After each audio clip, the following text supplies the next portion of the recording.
On se souvient tous de l'épopée du Maroc à la Coupe du Monde 2022. C'était complètement fou. Alors, un simple coup de chance, la passion, la ferveur, ou est-ce qu'il y avait une stratégie bien cachée derrière tout ça? Eh bien, grâce à une analyse de données très poussée, on va décortiquer ensemble ce qui se cache vraiment derrière cet exploit. Franchement, au Qatar, le Maroc a mis tout le monde d'accord. Ils ont déjoué absolument tous les pronostics. C'était une aventure qui a captivé des millions de gens, bien au-delà des simples fans de foot. Un parcours, vraiment historique.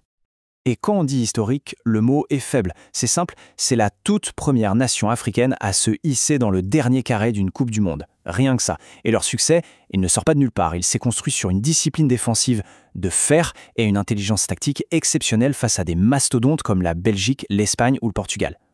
La question que tout le monde se pose, c'est comment? Comment est-ce qu'un outsider pareil a pu aller aussi loin? Est-ce que c'était juste un coup de bol monumental ou est-ce qu'il y avait une sorte de formule secrète? C'est justement ce mystère qu'on va essayer de percer.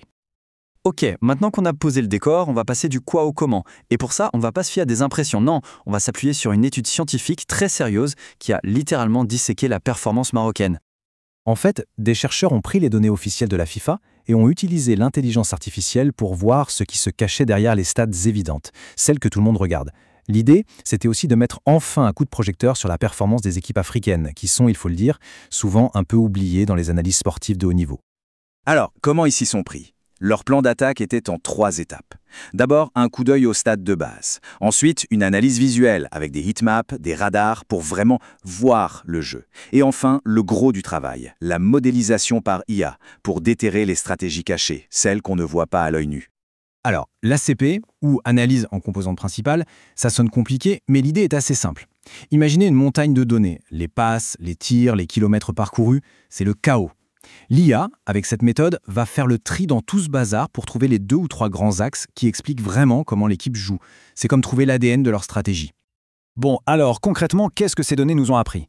Accrochez-vous parce que les premiers résultats vont déjà à l'encontre de pas mal d'idées reçues sur le foot moderne. Regardez ce chiffre, 23%. C'est tout. C'est le pourcentage de possession de balles du Maroc contre l'Espagne. Le match qu'ils ont gagné, 23%. C'est presque rien.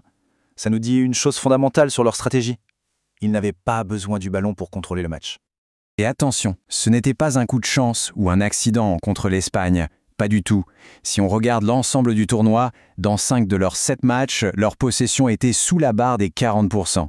Ce n'était donc pas une adaptation, c'était un plan, une stratégie délibérée, assumée et surtout reproductible. En fait, ce qu'a fait le Maroc, c'est prendre à contre-pied toute la philosophie du football dominant. D'un côté, on a les grandes équipes qui veulent le ballon, qui construisent patiemment. Et de l'autre, on a le modèle marocain, on laisse le ballon à l'adversaire et on mise tout sur la verticalité et les transitions ultra rapides. Ils ont transformé une supposée faiblesse en une arme absolument redoutable. Mais alors attention, il ne faut surtout pas croire que parce qu'ils n'avaient pas le ballon, ils attendaient sagement dans leur camp. Bien au contraire, les données montrent des pics de pression défensive complètement dingues. Près de 300 actions de pressing contre l'Espagne et la France. C'était un harcèlement constant, sans relâche. Et évidemment, pour presser comme ça, il faut des poumons et des jambes. L'équipe a couru plus de 120 km contre l'Espagne. 120 km, c'est un effort collectif monumental. Ça montre à quel point chaque joueur était engagé dans ce plan de jeu. C'était une démonstration de résilience incroyable. Mais les stats de base, la course, la possession, ce n'est que la partie visible de l'iceberg. C'est là que l'IA entre en jeu et nous montre quelque chose de beaucoup plus profond. Elle a trouvé les 2 axes cachés qui structurent toute leur performance, le véritable code source de leur succès. Et voilà le code en question. L'IA a compris que toute la stratégie marocaine reposait sur un arbitrage permanent entre 2 grands dilemmes. Le premier, est-ce qu'on mise sur l'intensité physique ou sur la maîtrise technique? Le deuxième, est-ce qu'on joue direct vers l'avant, la verticalité, ou est-ce qu'on prend le temps de construire? Et ce qui est fou, c'est que ces 2 choix, à eux seuls, expliquent 76% de leur jeu. C'est énorme. Et c'est là que ça devient vraiment fascinant. Parce qu'en se basant sur ces 2 axes, l'algorithme a compris que le Maroc n'avait pas un seul plan de jeu.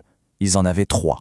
3 plans de jeu distincts, parfaitement maîtrisés, qui pouvaient sortir de leur boîte à outils en fonction de l'adversaire. Le premier, c'est le plan forteresse. On l'a parfaitement vu contre l'Espagne et la Croatie. L'idée, un bloc défensif ultra bas, super compact. On ferme toutes les portes, on frustre l'adversaire et on le pousse à la faute avec un pressing incessant. C'était leur mode survie et résilience. Le deuxième plan, c'est l'arme de transition.